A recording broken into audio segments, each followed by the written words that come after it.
2023 itu sudah ada peluncuran kampung moderasi yang pertama di Manggarai, di Riau, Kecamatan Riau, ya, Kabupaten Manggarai. Dan Waibuka ini adalah kampung kedua.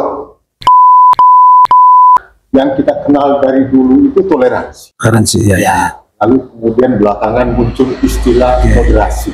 Ya. Artinya cara pandang dan penghayatan agama yang mengambil jalan tengah, tidak terlalu ke kanan, tidak terlalu ke kiri, sehingga tidak menimbulkan masalah di tengah masyarakat. Bahkan di NTT tahun 2023 yang lalu meraih indeks kerukunan tertinggi di Indonesia dari tiap 8 provinsi. Kelompok umat beragama kadang-kadang lebih mudah terpengaruh dengan hasutan yang sebenarnya tidak mengetahui pokok perkaranya. Ya. Sangat terpukau dengan adanya kampung moderasi ini, di mana mungkin anak-anak muda bisa diajak atau diikut sertakan untuk mengikuti semua kegiatan yang terdapat pada kampung moderasi ini. Karena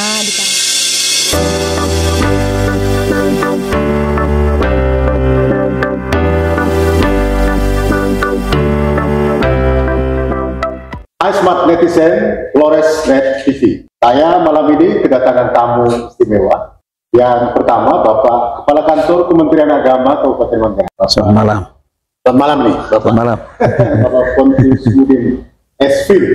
Esfil pasti yang suka baca buku ilmu filsafat pasti tahu. Benar. Nah, siapa beliau nanti kita akan cerita. Di samping Pak Kepala Kantor Kementerian Agama, ada orang muda, ya, Mbak Ambar. Ya. Ambar Wati Ramadhani kalau ya. Pak Ambar ini adalah siswa kelas 11 ya? Ya. 11. Jadi kalau zaman saya dulu, Pak Kakan dulu, kelas 11 itu adalah kelas 2. Jadi sekarang namanya kelas 11. Di Madrasah Alia Negeri atau MAN Manggarai, ya? MAN 2 Manggarai. MAN 2 Manggarai. Kadang-kadang orang sebut MAN 2 Laki Rembong. Ternyata yang benar itu adalah MAN 2 Manggarai. Kita bertemu malam ini tentu karena ada sesuatu yang penting yang ingin kita bagikan kepada masyarakat Manggarai khususnya. Kita sebulan lalu Bapak ya, peluncuran atau launching kampung moderasi beragama. Dan kampung moderasi yang dipilih ini adalah di Kampung Waibuka. Waibuka, Kelurahan Catar Tacik. Kelurahan Catar Tacik. Jadi Kampung Waibuka, Kelurahan Catar Tacik, Kecamatan Laki Rembong, Kabupaten Manggarai. Lengkap. Ya. Nah, saya nanti ingin gali kenapa sampai Kampung Waibuka menjadi. Tapi yang menarik, Kampung Waibuka ini adalah kampung moderasi pertama ya Bapak ya di Kabupaten Manggarai. Kampung moderasi yang kedua. Yang pertama. Kampung Baru, Kelurahan Baru, Kecamatan Reok. Tahun berapa itu? Tahun lalu, 2023. 2023 itu sudah ada peluncuran kampung moderasi yang pertama di Manggarai, di Riau, Kecamatan Riau, ya, Kabupaten Manggarai. Dan Waibuka ini adalah kampung kedua. Yang kedua ya. Di tahun 2024. Launchingnya mungkin bulan lalu ya, Juli ya. Bulan Juli.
Apa pentingnya kampung moderasi ini dibangun ya di Manggarai? Nanti saya coba gali. Tapi yang pasti sebelum sampai ke sana, saya ingin tahu dulu nih Pak, moderasi ini itu kan yang kita kenal dari dulu itu toleransi. Toleransi, ya. Lalu kemudian belakangan muncul istilah moderasi.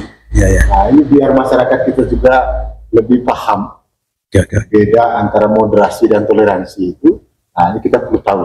Oke, siap. Ya. Baik, kalau dulu kita hanya kenal nama toleransi.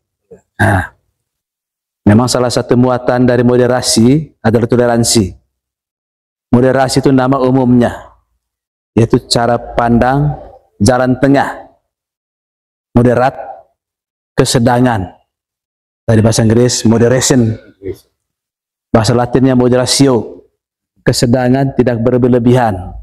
Artinya cara pandang dan penghayatan agama yang mengambil jalan tengah, tidak terlalu ke kanan, tidak terlalu ke kiri, sehingga tidak menimbulkan masalah di tengah masyarakat. Sementara toleransi itu salah satu indikator dari moderasi beragama. Ada 4 indikator untuk bisa mengukur sejauh mana capaian moderasi beragama di salah satu wilayah. Yang pertama, komitmen kebangsaan. Yang kedua, toleransi. Yang ketiga, anti kekerasan. Yang keempat, penghormatan terhadap tradisi dan budaya. Ini 4. Kalau keempat indikator ini tercapai, maka terwujudlah apa yang dikatakan moderasi beragama. Artinya orang menghayati ajaran agama secara benar, tidak berlebihan, tidak berkekurangan, tapi pas-pas. Apa urgensinya sehingga kemudian toleransi saja ternyata tidak cukup, tapi harus ada moderasi? Ya. Baik, urgensinya ialah secara umum toleransi di Indonesia ini sudah sangat baik, Bahkan di NTT tahun 2023 yang lalu meraih indeks kerukunan tertinggi di Indonesia dari 38 provinsi. Tertinggi di Indonesia. 38. Yo. Artinya toleransi ini sebenarnya sudah tercapai. Namun toleransi ini bukan sesuatu yang final, tapi dia mengalami dinamika di tengah masyarakat. Dinamika ini nanti banyak variabel yang bisa mempengaruhinya. Soal cara pergaulan kelompok tertentu yang bisa membawa agama dalam persoalannya, persoalan lain. Ada yang lain misalnya pergaulan yang biasa-biasa, secara tutur sapa, akhirnya dibawa ke blok-blok agama yang sebenarnya tidak ada hubungan. Lalu kemudian kelompok umat beragama. Sekarang itu framing. Lalu kemudian kelompok umat beragama kadang-kadang lebih mudah terpengaruh dengan hasutan yang sebenarnya tidak mengetahui pokok perkaranya.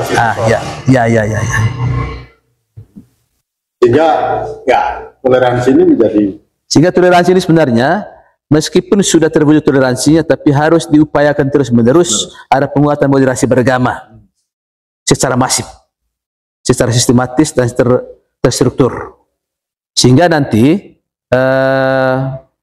macam ada awasan terus-menerus terhadap cara penghayatan agama. Mindset orang bisa diperbaiki, kemudian akan dibawa ke dalam pergaulan sehari-hari juga. Lalu kemudian sehubungan dengan kampung moderasi beragama tadi, bulan Juli tempoh hari kita launching. Sebelum sampai ke kampung toleransi ini, saya ingin tahu juga tentang itu kan banyak sekali istilah-istilah yang kemudian sempat muncul ya untuk memberikan stigma pada kelompok tertentu yang mungkin dianggap berpotensi mengganggu stabilitas, keamanan, kerukunan ya. Ada istilah radikal, ada istilah ekstrim, ada istilah macam-macam gitu. Nah, bagaimana dengan situasi di Manggarai? Apakah ancaman yang saya sebutkan dengan istilah tadi itu ada, atau memang kita sudah bisa minimalisir sedemikian rupa? Baik, secara umum tidak ada ancaman sebenarnya. Ancaman tidak ada, tapi dengan pengaruh teknologi informasi yang begitu cepat, masyarakat kita, terutama anak-anak muda dan anak-anak, gampang terpengaruh Semua sekarang ini pegang Android. Itu. Setiap anak-anak sudah punya Android. Ya. Lalu mereka berpikir bahwa semua yang dibaca di Android ini Boleh. semuanya itu benar. Ya. Padahal sebenarnya tidak menggambarkan realitas yang sebenarnya. Antisipasi terhadap ini, maka kita tetap melakukan satu penguatan moderasi beragama secara masif. Dan ini dilakukan secara terus-menerus. Sekarang ini sudah menjadi program prioritas oleh pemerintah dan sudah ada anggaran-anggaran yang diperlukan untuk kegiatan-kegiatan ini. Dari situ ada semacam terobosan dari tahun lalu mungkin sehingga muncul program atau kebijakan menjadikan role model kampung moderasi. Lah di Riau kemarin di Waibuka. Nah, khusus di Waibuka karena letaknya tidak terlalu jauh dari masjid ini, dari studio kita. Nah, karena itu saya kira mungkin ada alasan khusus karena kampung di Bukeng ini kan cukup banyak. Dipilihnya ada 2 kampung moderasi beragama di Kabupaten Manggarai. Yang pertama di Kampung Baru, Kelurahan Baru, Kecamatan Reok. Yang kedua Kampung Waibuka, Kelurahan Nusa Tertacik, Kecamatan Lekarembong. Itu karena masyarakatnya dihuni oleh majemuk dari segi agama, juga majemuk dari segi budaya. Nah, Waibuka itu masyarakatnya ada yang beragama Islam, ada yang beragama Katolik, ada Kristen Protestan, juga ada Hindu di sana. Kemudian dari segi budaya atau asal usul suku, ada orang Minangkabau, ada orang Madura di sana, ada orang Makassar, ada orang Bugis, ada Manggarai dan seterusnya. Meskipun begitu, kita melihat di Waibuka itu orang kampung berdempet-dempetan, rumah berdempet-dempetan.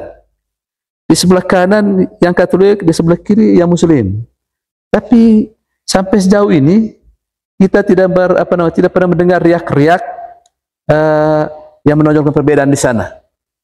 Selalu kerjasamanya bagus. Lalu kemudian kita pilih, ini sudah dijadikan kampung model. Kampung model ini bukan berarti sudah final juga.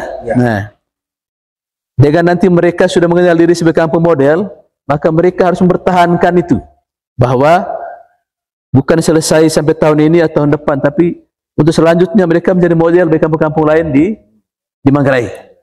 Bahwa kalau mau toleransi atau memoderasi beragama seperti kampung kami ini, kami banyak suku, banyak agama, banyak budaya, tapi kami tetap toleransi, tetap hidup bersama, berdampingan secara damai. Lalu upaya yang harus mereka lakukan apa? Artinya kalau bicara tentang tinggal bertetangga dengan baik, hubungan selalu baik. Lalu kemudian untuk tetap menjaga dan moderasi ini juga tidak sekedar hanya bertetangga baik. Tapi juga ada upaya lain misalnya. Untuk pembentukan kampung moderasi beragama ini sudah dibuat satu SK kepengurusannya. Di situ sudah ada seksi-seksinya. Jadi mereka ini nanti ada struktur yang terlembaga. Ya, ada strukturnya. Dalam struktur itu nanti mereka melaksanakan program-program mereka punya.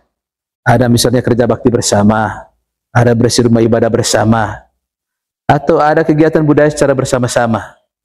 Kemudian di situ juga ada tugas, misalnya kalau ada riak-riak kecil mulai muncul, harus secepat mungkin untuk meredamnya. Begitu.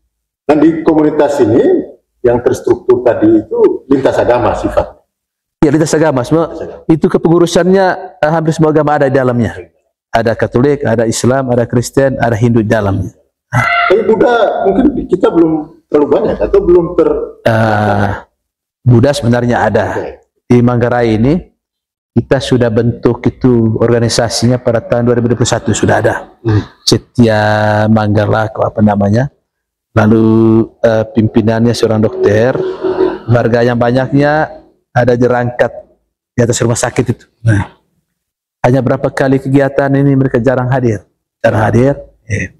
Mudah-mudahan dengan tayangan ini saudara-saudara kita beragama Buddha bisa ikut nanti ya. Ya, nanti kita melakukan pendekatan juga. Saya masih cek juga ibu dokter yang menjadi ketuanya. Lalu kemudian suster selaku ketua FKB juga.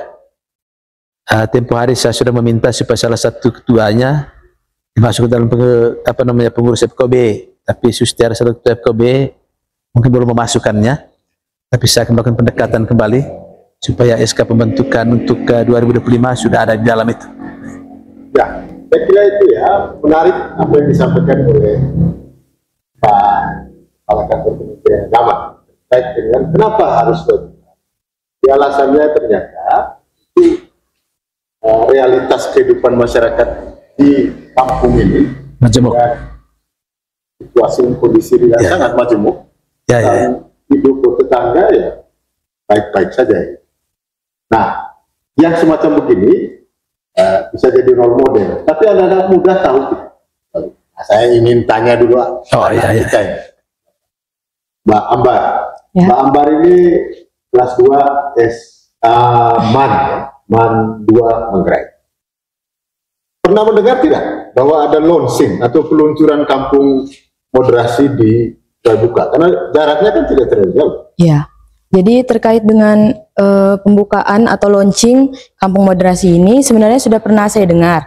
Namun untuk secara jelasnya baru kali ini. Baru kali ini. Ya. Nah, setelah mendengar penjelasannya beliau tadi ya, kesannya apa?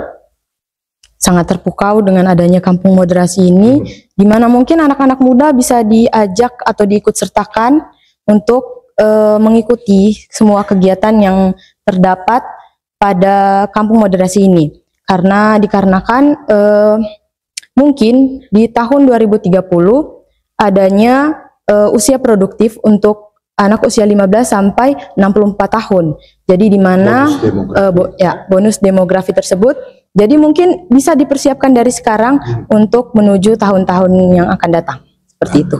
Jadi menarik, anak muda kepingin diakomodir. Ya harus. Karena anak muda ini punya mobilitas yang tinggi. Saat ini dia ada di sini, lalu sebentar dia sudah di sana. Jadi kalau dia misalnya setiap pergerakan dia merambatkan hal-hal yang positif, sangat bagus. Dan pasti diakomodir ya Pak ya? Iya pasti diakomodir, siap. Nah, Pak, saya panggil Pak Komsi ya, karena sehari-hari panggilan beliau, panggilan akrabnya Pak Komsi. Bapak, anak kita ini, si Ambar ini juga akan dikirim ke Jakarta. Kalau dia lolos seleksi kompetisi ya, saya lupa tadi, kompetisinya apa? Inisiator Muda Moderasi Beragama. Inisiator Muda Moderasi Beragama. Ya. Mewakili Manggarai. Mewakili Manggarai. Ya. Nah, tapi dari berapa banyak murid di kelas 2 itu? Untuk di kelas 2 sendiri itu ada sekitar 70-an murid. Nah, sedangkan untuk satu sekolah sekitar 243. 243. Dari 243 ini Ambar terpilih menjadi dutanya. Iya. Mewakili Manggarai. Iya. Sudah siap betul? Sudah siap. Untuk berkompetisi. Ini kayaknya belum dukungan Bapak ya? Saya sebenarnya senang. MAN 2 Manggarai ini sudah tahun ketiga mereka berpartisipasi sebagai inisiator muda moderasi beragama. Nah, ini bukan baru pertama ya? Iya. Ini tahun ketiga. 2021 mereka ikut. 2022 pertama, 2023 malah mereka sudah masuk 20 besar se-Indonesia ya? Iya. Nah, ya sampai tingkat nasional. Dari MAN 2 ini menjadi utusan NTT-nya. Berharap bahwa tahun ini juga sampai ke tingkat nasional. Kalau bukan kurang dari 20 besar, misalnya 10 besar, 20 besar juga tidak ada masalah karena secara nasional. Sekarang bukan soal juaranya, tapi bagaimana keterlibatan dari MAN 2 Manggarai ini dari tahun ke tahun. Saya sangat mendukung, saya sangat mendukung hal-hal yang diperlukan berkenaan dengan itu, kita siap membantu. Sudah siap mendukung. Tapi ya kalau beliau dukung, otomatis jangan tanggung-tanggung untuk mempersiapkan diri, kan itu Pak Komsi. Dia siap betul karena pasti kompetisi ini juga bukan hanya mengharumkan nama MAN 2 Manggarai, tapi juga mengharumkan nama Manggarai. Ya, kalau bisa ke Jakarta, otomatis mengharumkan nama Nusa Tenggara Timur. Ya, Nusa Timur ya. Dan tentu mengharumkan nama Pak Kakan. Luar biasa. Ya, sebagai mentor yang ikut mengawal perjalanan kita ke tingkat nasional.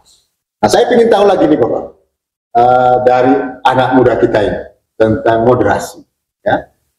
Karena nanti kan ikut kompetisi. Ya. Topiknya apa ya yang mau diangkat? Topik yang akan diangkat adalah terkait dengan kampung moderasi, serta ada juga beberapa aksi yang sudah pernah dilaksanakan dan sudah menjadi kewajiban kami Marga Mandua Manggarai untuk terus meneruskan hal tersebut. Jadi salah satu aksinya yaitu yang tadi kampung moderasi beragama, kami akan dan selalu ikut serta dalam berpartisipasi dalam kampung moderasi beragama ini. Dan yang kedua juga ada bergotong royong dalam membersihkan rumah ibadah antar umat beragama.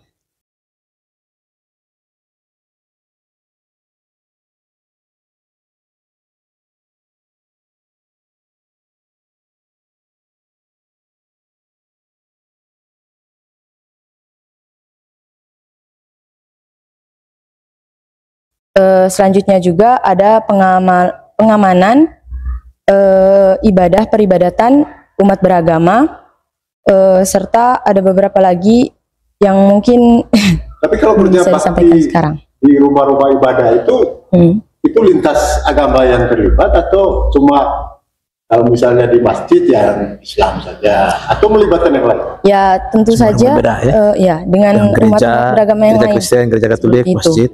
Mudika, ya, karena dengan itu juga otomatis interaksi di antara anak muda ini kan saling membantu mereka bisa saling kenal, Dan soal pengamanan di lingkungan rumah ibadah, biasanya itu dilakukan di hari-hari besar, keagamaan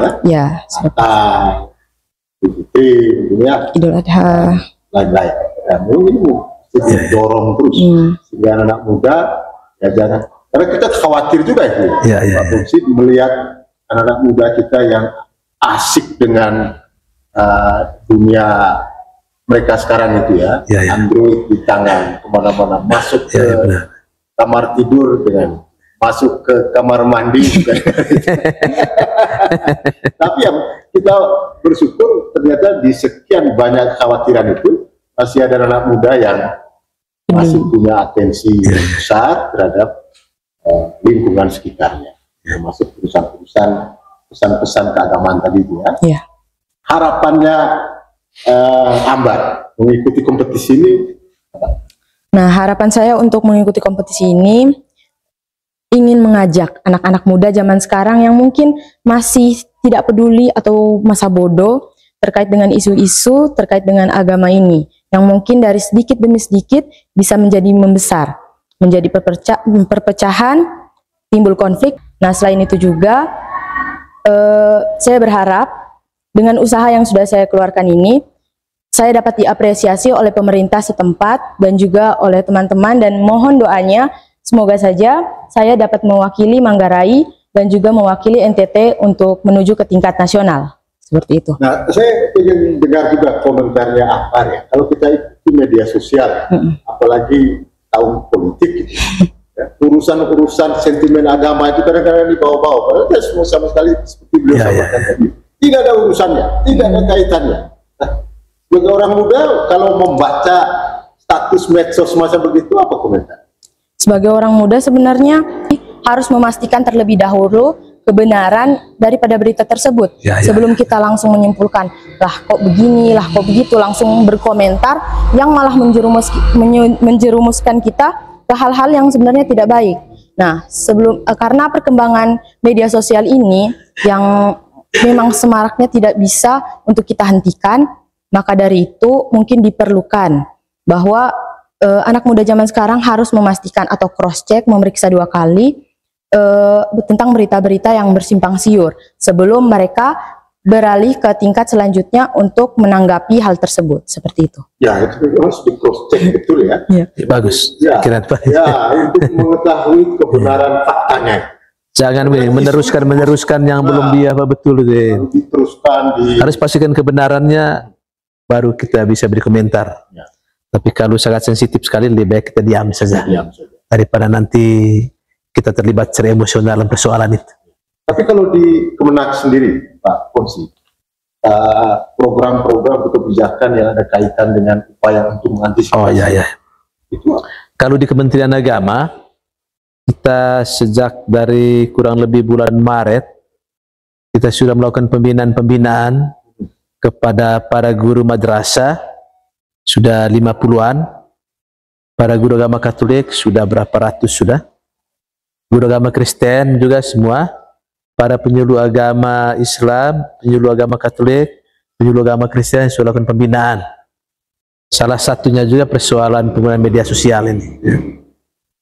Media sosial ini sekarang, dia sudah bisa menyulap satu kebenaran. Ada satu kritikus atau filsuf dari Prancis, namanya Guy Debord. Dia bilang masyarakat sekarang ini adalah masyarakat tontonan. Masyarakat tontonan atau society of the spectacle. Dari semua apa saja yang ada di pikirannya, semua apa saja aktivitasnya itu selalu dimasukkan dalam media sosial.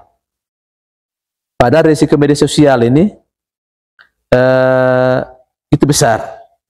Kalau dulu kan begini, kalau kita lakukan kesalahan sekarang ini, paling orang-orang kenal kita atau mungkin orang yang dekat dengan kita itu akan memvonis lah, menghukum.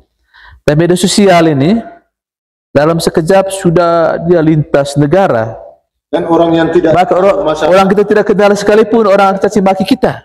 Dan tidak tahu masalahnya. Dari hukum secara dunia. Lalu kemudian kepada para penyuluh dan guru agama kita sudah katakan, jangan menyalahgunakan media sosial. Kalau ada satu informasi media sosial yang barangkali belum pasti kebenaran seperti disampaikan oleh adik tadi, bila perlu membuat kontra narasi.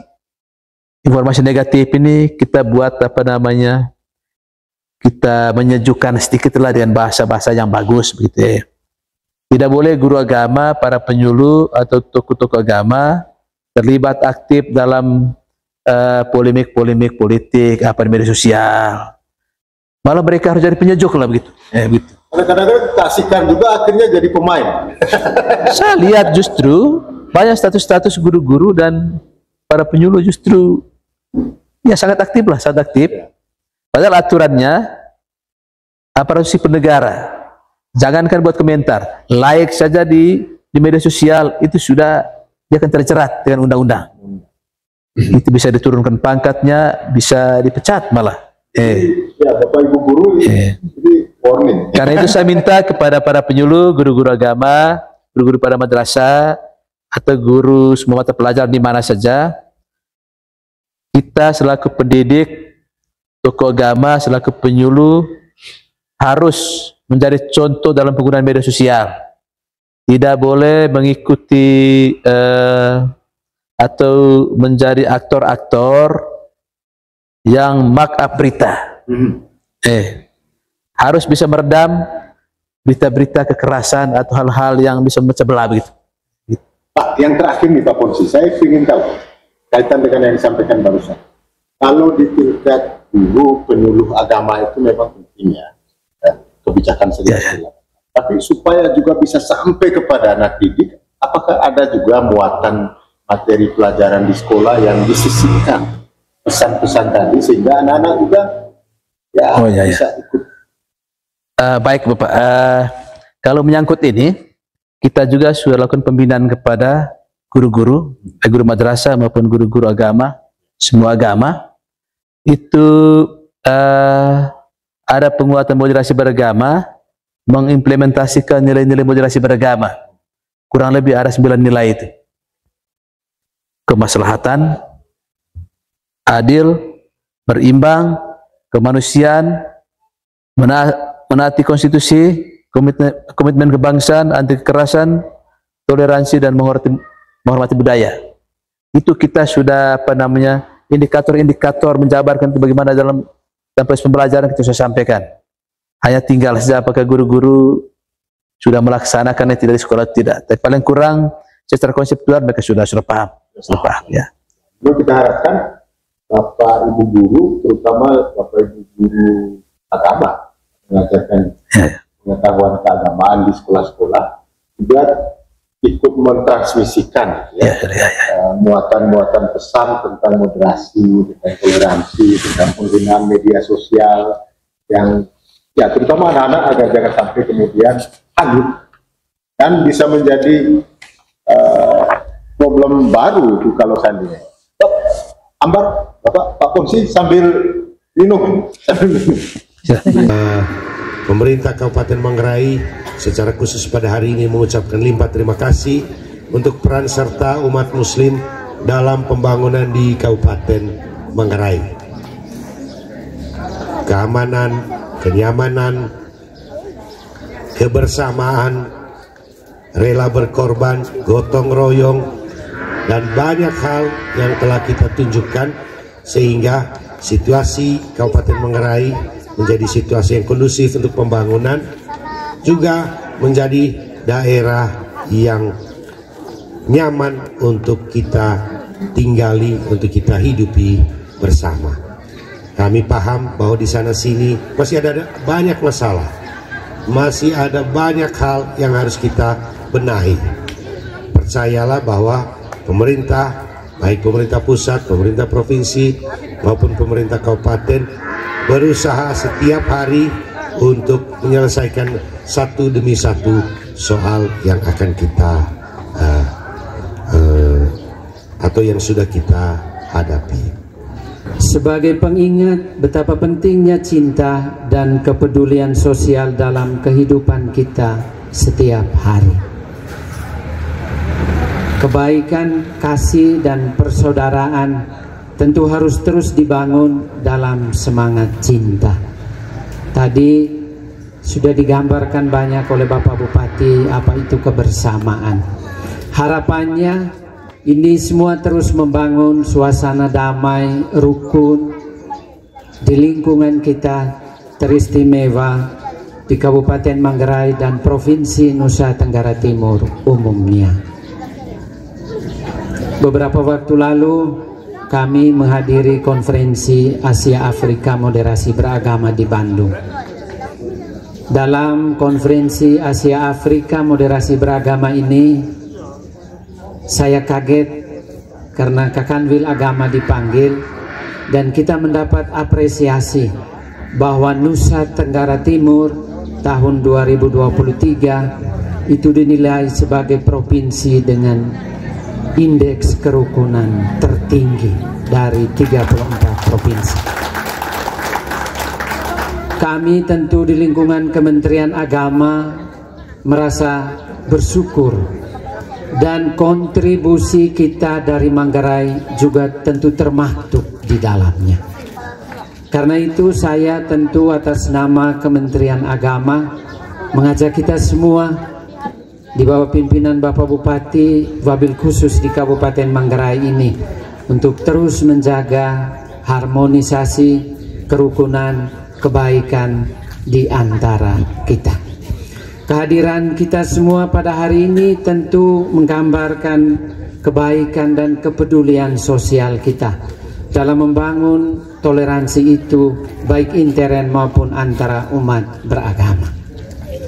Karena itu saya atas nama Kementerian Agama menyampaikan terima kasih berlimpah kepada seluruh umat muslim di Provinsi Nusa Tenggara Timur dan wabil khusus di Kabupaten Manggarai atas kepartisipasinya dalam terus menciptakan suasana perdamaian dan kerukunan di tengah kehidupan bersama.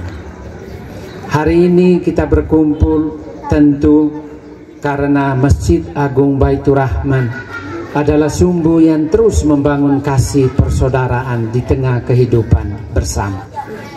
Karena itu saya menyampaikan terima kasih kepada kita semua, kepada Bapak Bupati, kepada Bapak Amir selaku tokoh orang tua Yayasan Baitur Rahman yang terus membangun sinergisitas yang baik dalam kehidupan bersama. Bapak terima kasih banyak. Manga aku cuma ite kami, saya sebagai anak selalu merasa kuat. Karena itu terima kasih banyak atas segala bimbingan juga kehadirannya dalam kehidupan bersama di Nusa Tenggara Timur, khususnya di Manggarai ini, untuk membangun rahmat persaudaraan. Terjadi suatu peristiwa yang sangat mengesankan sekali. Saya bilang saja suatu peristiwa monumental yang jarang terjadi sebetulnya. Hadir seorang bupati dengan ibu, pimpinan tertinggi di wilayah ini, di tengah-tengah umat Islam yang baru saja menyelesaikan ibadah salat Id di masjid ini. Beliau nunggu kita di luar. Juga bapak kakak dan ibu yang lama sebenarnya sudah lama tidak ketemu, tapi hari ini puji Tuhan, Tuhan menyiapkan waktu dan kesempatan sehingga kita bisa bertemu di pagi hari yang cerah ini. Luar biasa. Pak Bupati dan Bapak Kakanwil, atas nama umat saya menyampaikan limpah terima kasih. Saya mau informasikan lagi kurban. Kemarin kami dapat kiriman kurban kambing dari Romo Andi, pimpinan Paroki Kumbah.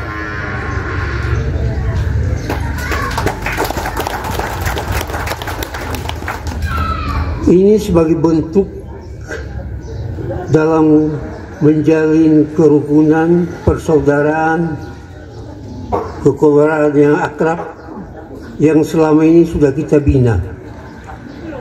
Dan sebagai pesan sebetulnya kiriman hewan itu, hewan kurban ini sebagai pesan mengingatkan kami, tokoh-tokoh umat Islam dan seluruh jajaran yang ada ini, bahwa membangun kerukunan itu penting. Menghayat tentang arti moderasi beragama itu yang menjadi isu nasional sekarang ini, itu harus mendapat perhatian kita semua. Oleh karena itu Bapak Ibu dan saudara-saudara sekalian, ada seperti himbauan dan atensi yang disampaikan oleh Pak Bupati tadi, sebetulnya harus mendapat perhatian kita semua tanpa kecuali. Karena saya yakin itu di kalangan umat Islam sendiri yang memahami tentang ajaran agamanya, ati'ullah wa ati'ur rasul wa ulil amri minkum. Itu tersurat di dalam Al-Quran, perintah untuk taat kepada Allah, taat kepada Rasul, dan taat kepada pemerintah. Ini disuruh oleh agama. Oleh karena itu, himbauan dan atensi yang diberikan Pak Bupati ya kita yang hadir ini, ya, itu menjadi perhatian yang besar untuk kita. Bahkan itu bisa diteruskan kepada umat-umat kita yang lain.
Jadi saya kira yang paling penting dari apa yang disampaikan Pak Kepala Kantor Kementerian Agama dan Pak Ambar tadi adalah bagaimana pesan-pesan moderatif, ya, pesan-pesan tolerantif yang selama ini sudah diupayakan itu tidak bisa hanya berhenti pada kebijakan-kebijakan yang sifatnya seremonial. Tidak bisa hanya bikin kegiatan lalu sudah selesai. Tapi harapan beliau tadi memang harus role modelnya harus ditularkan kemana-mana. Nah, pembicaraan kita tadi itu adalah pembicaraan yang agak serius. Saya ingin kita juga di tayangan ini melengkapi informasi tentang siapa beliau berdua ini, ya, Pak Ponsi dan Pak Ambar. Saya mulai dari Pak Ponsi dulu. Tadi saya dikasih kerpean, catatan beliau ini cukup panjang. Sebenarnya asalnya Manggarai Barat. Manggarai Barat. Kalau dulu Manggarai, tapi karena pemekaran di Kabupaten Manggarai dari 3 kabupaten, Manggarai Barat, Manggarai Timur, Manggarai. Nah, ada satu wilayah yang saya kenal sejak kecil, namanya Dale. Dale. Tempat kelahirannya beliau. Aslinya memang sana ya, Pak? Kalau nenek saya orang Satarmese, dari Wesa. Kemudian nenek saya ke Manggarai Barat, ke Maras Lembor. Menikah ke sana. Dia tinggal di sana. Saat itu ada perebutan wilayah antara Bontong dengan Velak.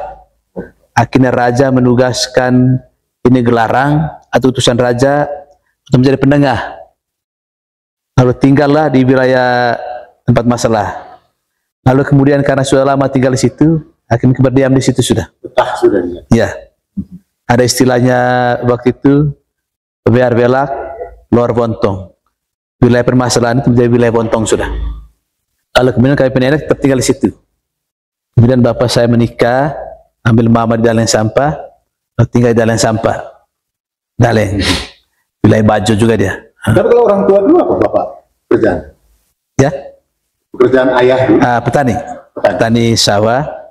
Kita punya sawah hampir ya 2 hektar lebih di Lembor. Satu kali panen berapa ton? Ya tergantung pengolahan. Bisa sampai. Kemudian beliau bisa sekolah baik ya karena memang secara ekonomi petani punya 2 hektar sawah. Semua bersaudara Pak? Kami, kalau saya 11 bersaudara, saya yang sulung. Kami. Jadi adik ada 10 orang? Ada 10 orang, jarak 2 tahun, ada 3. Dan semua sudah besar semua. Tinggal satu yang belum nikah, yang bungsu. Semuanya sudah berkeluarga semua. Nah, ceritanya ini kan anak petani yang jadi kepala kantor. Nah, cerita tentang sekolahan. Ya. SD, SMP, SMA di kampung. SD di kampung. SMP di Seminari Kisol. Saya rencana ya dulu mau jadi imam. Akhir masuk Seminari Kisol tahun 86 sampai 92 SMP dan SMA. Kemudian tamat di Kisol ya? Ya, sampai tamat Seminari Kisol. Nah, kemudian masuk Seminari Tinggi.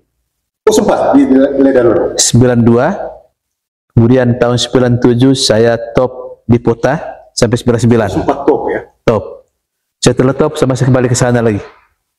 Ini banyak mungkin yang belum tahu top itu apa ini, Pak Ponsi? Top itu setelah seorang mahasiswa frater itu mereka menyelesaikan pendidikan S1, mereka ambil praktek dulu, mau implementasikan ilmu-ilmu yang diperoleh, kemudian dalam rangka mempersiapkan diri menjadi imam.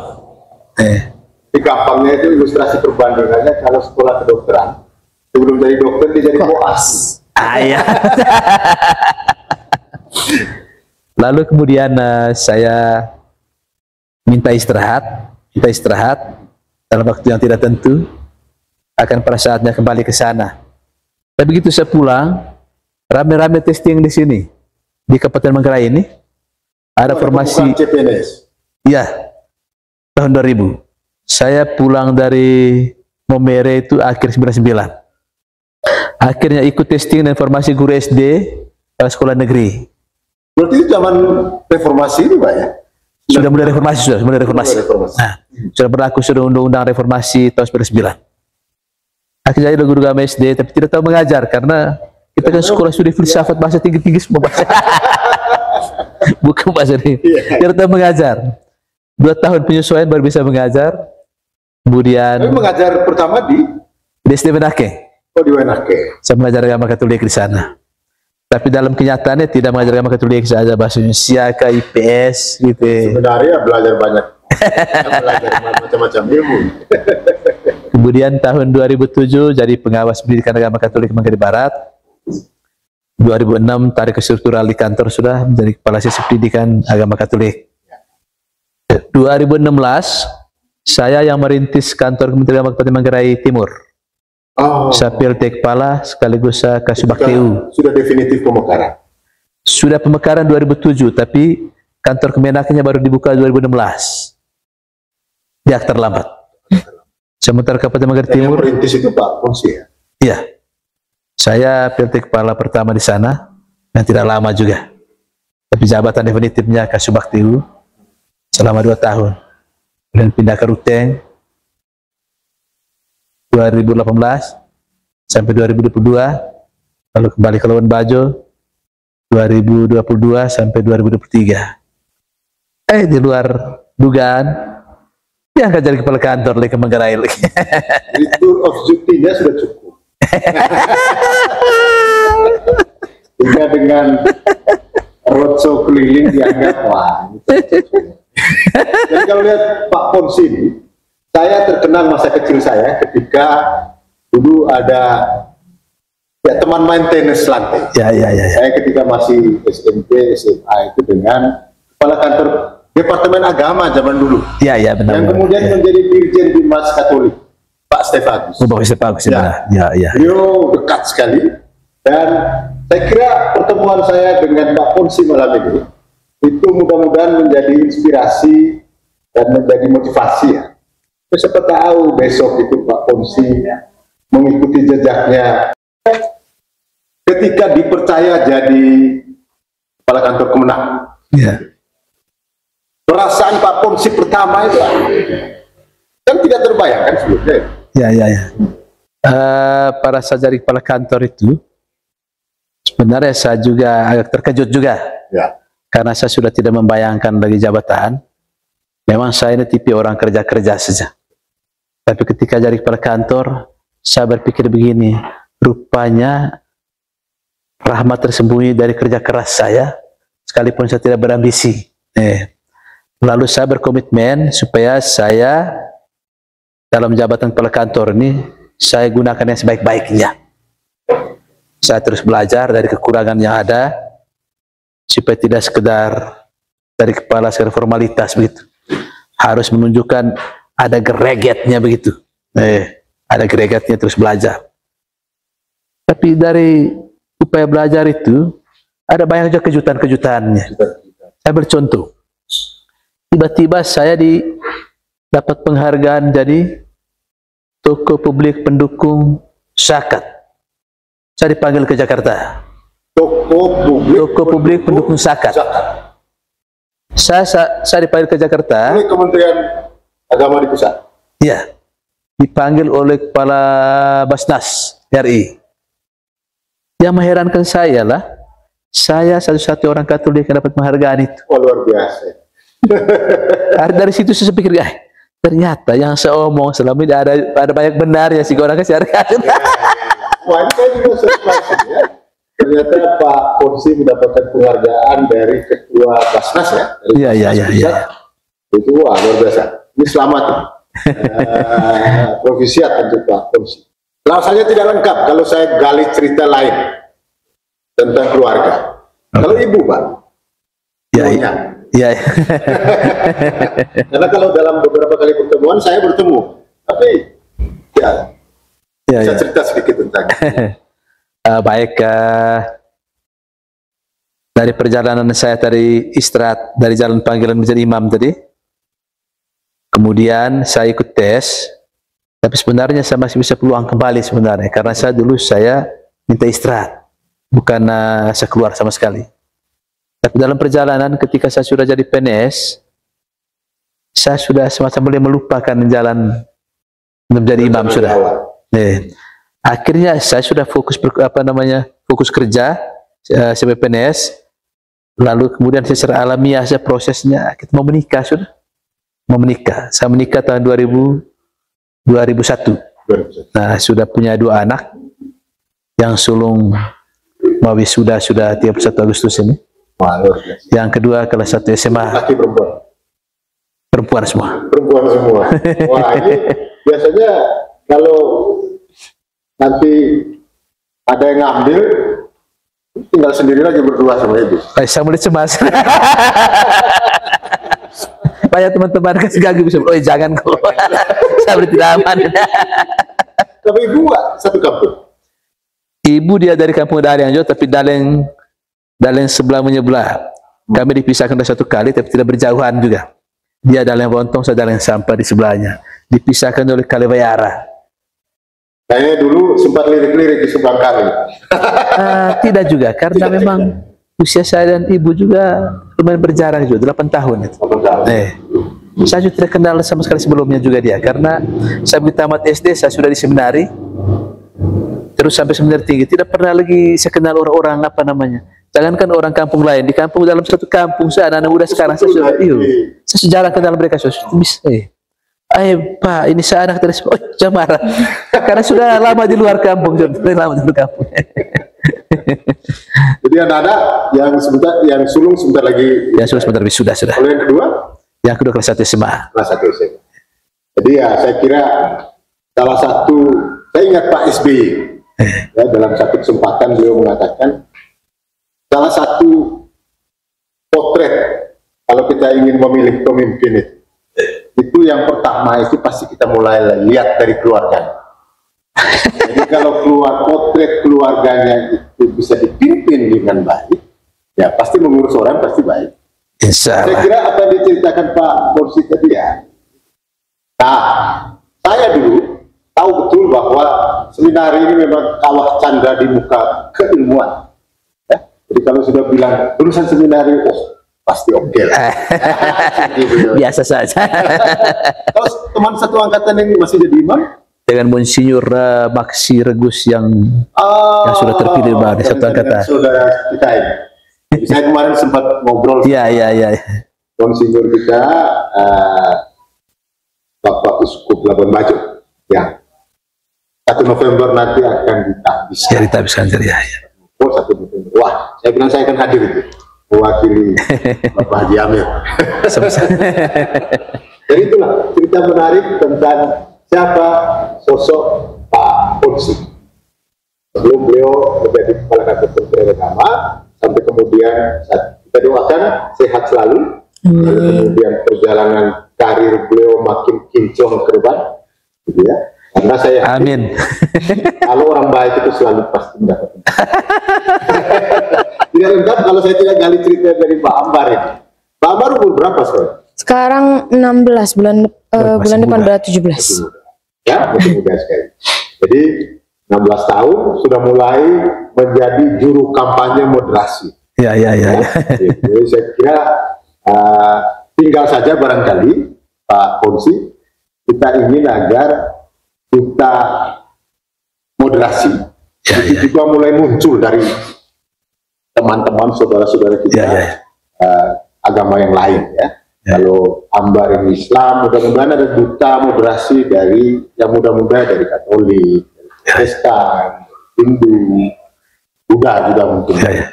Sehingga ya makin lengkap para pejuang-pejuang muda moderasi ini ke depan. Ya. Paling kurang ada perwakilan dari setiap agama. Nah, cerita tentang Ambar ini. Ada berapa bersaudara?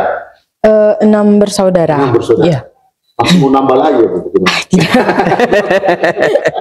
Urusan orang tua. Yang sulung ya? Yang sulung ya? Ya tidak, yang kelima. Oh yang kelima? Yang kelima ya? Yang pertama? Yang pertama di Surabaya kerja, tidak, ya sudah ada anak. Kalau bapak apa pekerjaan? Kalau bapak pekerjaannya montir bengkel. Montir. Montir. Ada yang ikut jejak bapak enggak? Ada, semua kakak-kakak ikut bapak semua. Jadi Jejak bapak semua. Ya, Pokoknya semua mereka kerja tuh bisa semua. Bisa sih. Ambar bisa juga jadi pembuktinya. Otak-atik sepeda sih. Cita-cita apa? Saya cita-cita mau masuk Fakultas Kedokteran UGM. Wah, luar biasa. Biar nanti ada yang jadi montir montir Manusia. medis ya. Montir manusia. Ya, montir manusia. Ya.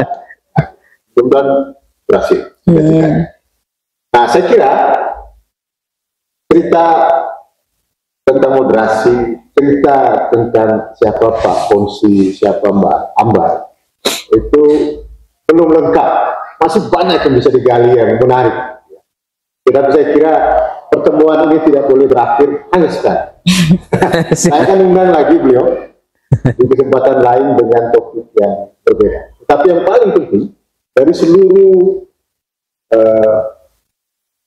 komentar, tanggapan, pandangan yang disampaikan terkait dengan bagaimana kita ingin agar kehidupan masyarakat Manggarai yang lintas agama, yang serba beragam, tetap moderat, tetap toleran, gitu ya.